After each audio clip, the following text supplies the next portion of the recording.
Hello everyone! For today's video tayo ay magluluto ng palabok. So ayan na nga guys. Kita ninyo yung ating giniling. Ayan, 3/4 yung ating giniling. Ang ginawa ko dyan is,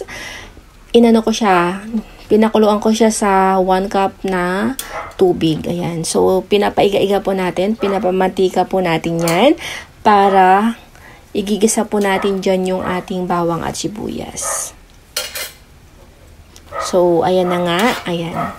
Halo lang po siya hanggang sa, magkaroon siya ng mantika. Then, ayan. Nagdagdag po tayo ng konting mantika para maigisa na talaga natin yung sibuyas at bawang. So, ganyan lang naman yan, guys. Itotosta lang muna yung ating sibuyas at saka yung bawang. At talaga, tiyaga lang sa paghahalo hanggang sa masangkot sa lahat, pati yung mga bawang at sibuyas. Ganon din po yung giniling. Then ayan, pagkaluto na rin ng sibuyas, ayan, sinunod ko na rin yung ating bawang. Ayan, tutostado na rin natin yung ating bawang. Tinimplahan na rin natin ng asin yung ating giniling. Ayan, bilan ako na ng video.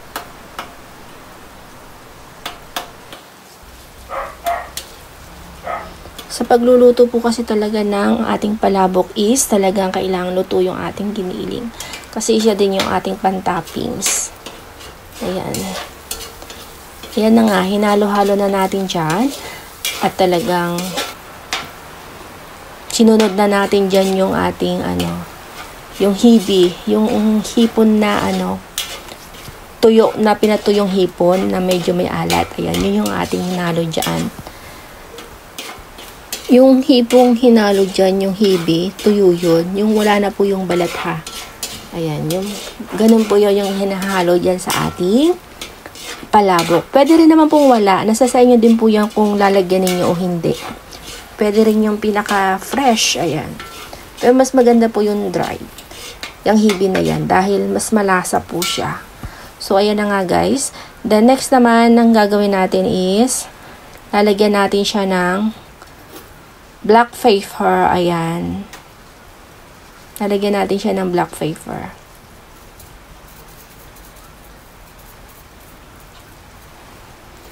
Then, halo-halo lang po siya. Ayan.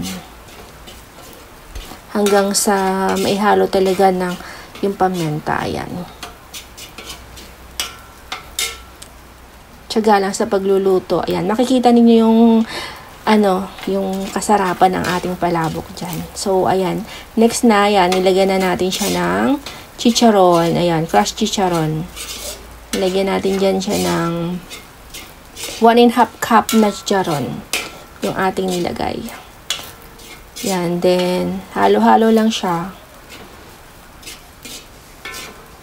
Kung sa Ilocano, kiwar-kiwar. Ayan, guys ha, ayan, Ilocano, paghalo, kiwar-kiwar. So, ayan na nga guys. Ayan na nga. Then, next, ilalagyan natin siya ng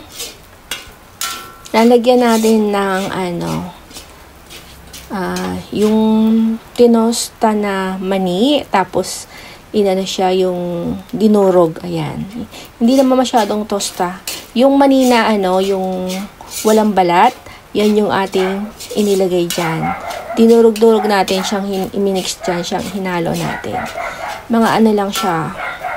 Mga 1 cup din. Ayan. So, ayan na nga guys. Naluto na. Then, naghiwalay tayo ng 4 toppings natin.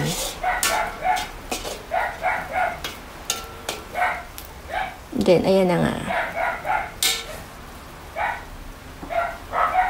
Then, ayan na nga guys. Naitabay na natin yung pang toppings natin. Yan. Next natin yung ating aswete ha. Ayan.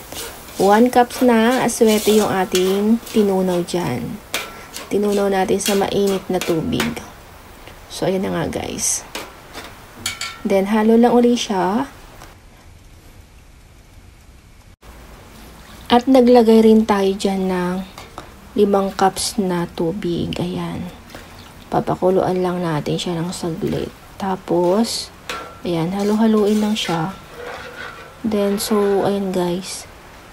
hindi ko na ilagay kanina yung ating, tawag dito, yung ating tinapa. Ayan, kaya pwede naman siyang ihapol.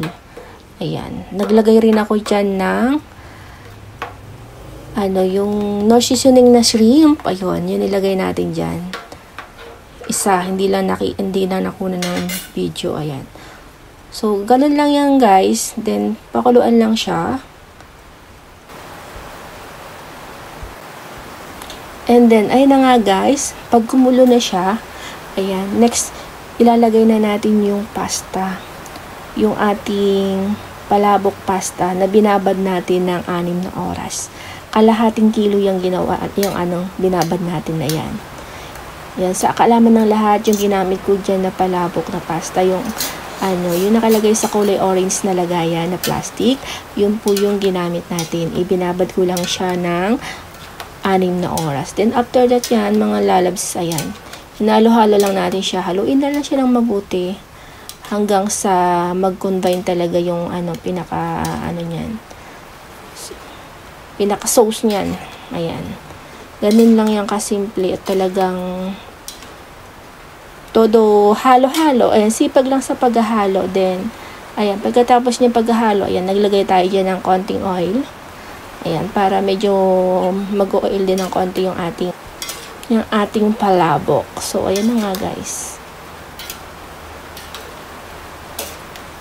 Yan, kung alam nyo na mga halong-halo na siya at talagang nag-convey na siya, ayan, pwede na siyang takpan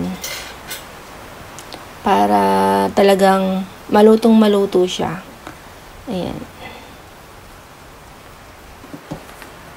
Takpan muna natin siya at iwan, then balikan natin after mga ilang minuto. Ayan. So, ayun na nga guys. So, ayan. Diba? Kita ninyo, ang ganda niyang tignan. Talagang masasabi niyong palabok na. Ayan. Diba? Ang ganda. Ayan. Wala na hanggang sa maubos yung pinaka-water niya. Ayan. Hanggang sa maluto talaga siya. Ayan. Pag ubos na yung kanyang pinaka-water, ayan, ibig sabihin ay luto na. So, ayan. Sa mga dyan, napapatakam sa ating palabok. Ayan, magluto na rin kayo ng palabok. Gayahin nyo lang yung aking recipe na katulad ng aking ginagawa. Ayan, for sure, kuwang-kuha na ninyo yan. Sundan nyo lang yung aking mga video. Ayan. So, hindi pa tayo na, kailangan pa nating uling takpan para malutong-maluto talaga siya. Ayan. Para maalis talaga yung pinakatubig niyan. So, ayan guys. Ayan. Kita naman ninyo yung kagandahan ng ating palabok. Naglagay rin tayo dito ng onion string. Ayan. Yung dahon ng sibuyas. Ayan. Tapos, ayan. Halo-halo lang talaga siya. Halo. Hanggang sa talagang tuluyan ng maluto yung ating palabok. At yung talagang walang-wala na talaga siyang water. So, ayan guys. Kita nyo naman, diba? Masarap ng tignan. Talagang sulit na sulit. Sulit po talaga yan. Basta kayo ay gumawa niyan. Gayahin nyo lang recipe ko mga mga friend. Gayahin nyo lang at sulit po talaga. Talagang mapapatakam kayo. Marami pong nag-order niyan sa akin at marami nang talagang napasarap sila sa aking luto. So, ayan na nga guys. Luto na yung ating palabok. Ayan. Pre-taste na tayo. Ay, ayan. Kaganda naman, diba? Masarap po yan mga lalabs ko. So guys, ito na yung ating palabok. Ayan. For sure, mapapatakam kayo dito ha. Ayan o. Sarap.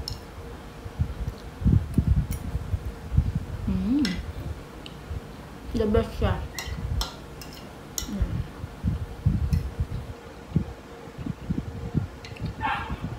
Tikiman time na ha. Sarap.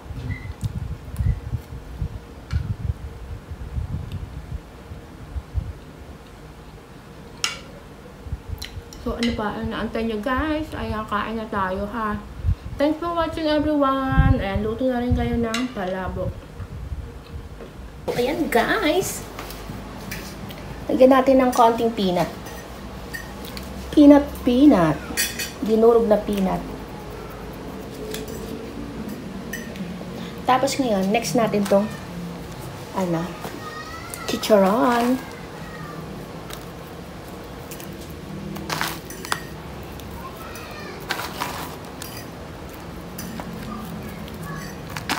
Yung durog lang yung ano natin. Medyo may bobo eh.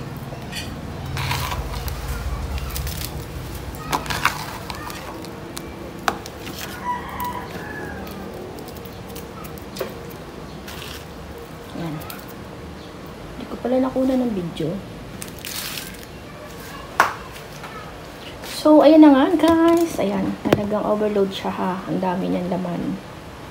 Hindi ko pala nakunan. Kala ko naka-ready na. So, ayan guys. Meron na tayong pambenta.